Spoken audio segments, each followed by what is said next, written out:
Je voudrais parler aujourd'hui du pardon et vous inviter à partager la parole de Dieu. Donc c'est dans 1 Jean 1, verset 9. Voilà ce qu'il est écrit. Si nous confessons nos péchés, il, c'est-à-dire Dieu, est fidèle et juste pour nous les pardonner et pour nous purifier de toute iniquité. J'aime vraiment ce passage parce qu'il nous parle vraiment de la façon dont Dieu nous pardonne.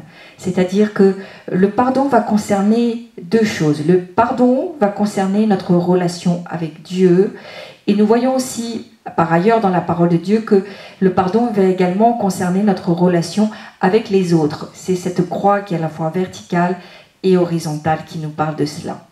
La première chose dans ma relation avec Dieu, c'est quand je viens à Dieu, que je ne le connaissais pas, que je n'avais jamais vécu selon la parole de Dieu, ce qu'elle me dit de faire ou elle me dit de ne pas faire.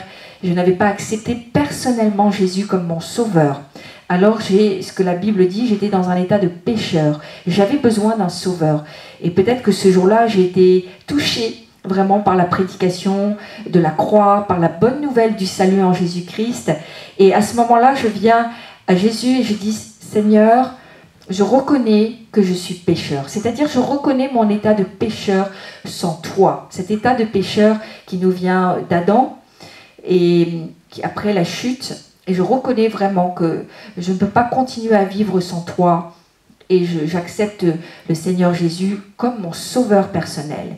Et nous invitons les gens à faire une prière à haute voix pour dire « Seigneur, je t'accepte, je reconnais que je suis pécheur, je reconnais que j'ai besoin de toi, je reconnais qu'à la croix, tu es mort pour moi, et je reconnais que le sang, ton sang versé pour moi, personnellement, couvre mon péché et me pardonne tous mes péchés. » Et quand nous faisons cela, c'est-à-dire que quand nous croyons dans notre cœur et quand nous le proclamons de notre bouche, il y a quelque chose qui se fait.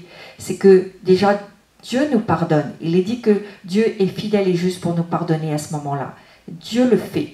Il couvre. Et le sang de Jésus qui a été versé à Golgotha, pour moi, pour vous, pour chacun d'entre nous, couvre à ce moment-là mon péché, également mon iniquité. Et j'ai accès à la vie éternelle. C'est ce que la parole de Dieu nous dit. Ce sont les conditions pour que vraiment j'ai accès à la vie éternelle. Ça, c'est le premier pardon. Demander pardon à Dieu pour mon péché. Et la deuxième chose, c'est alors que je chemine avec le Seigneur Jésus, alors que je suis chrétien, j'ai vraiment accepté Jésus comme mon sauveur, et je suis en train d'en faire mon Seigneur. C'est-à-dire que je découvre la parole de Dieu, je découvre ce qu'elle dit sur les commandements de Dieu, également tout l'ensemble et la pensée de la parole de Dieu, ce qu'il convient de faire, comment je peux construire ma vie chrétienne. Et alors que je tiens la main de Dieu, et c'est plutôt Dieu d'ailleurs qui me tient la main, il va y avoir des moments où je vais désobéir.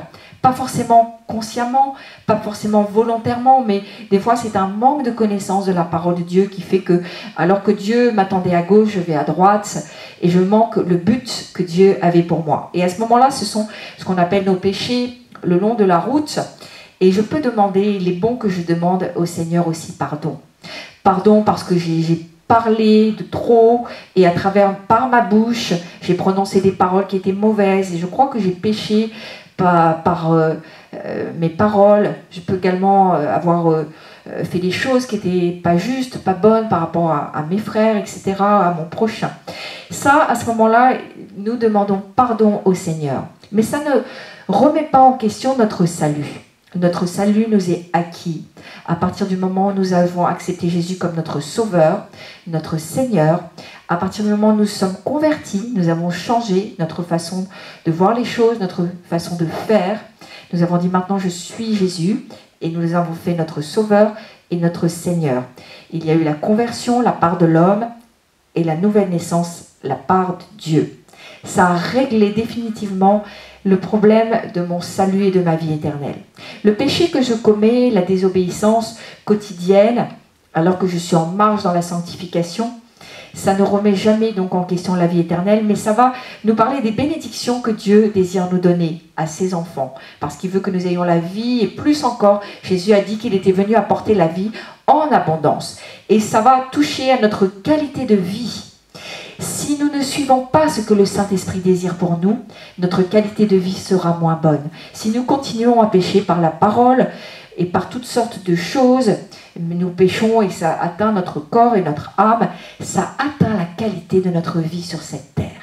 Voilà, je voulais vous exhorter en vous laissant ces quelques paroles. Soyez bénis, vous pouvez me retrouver et bien sûr vous abonner sur YouTube et sur Facebook en tapant Pasteur Valérie Brossier.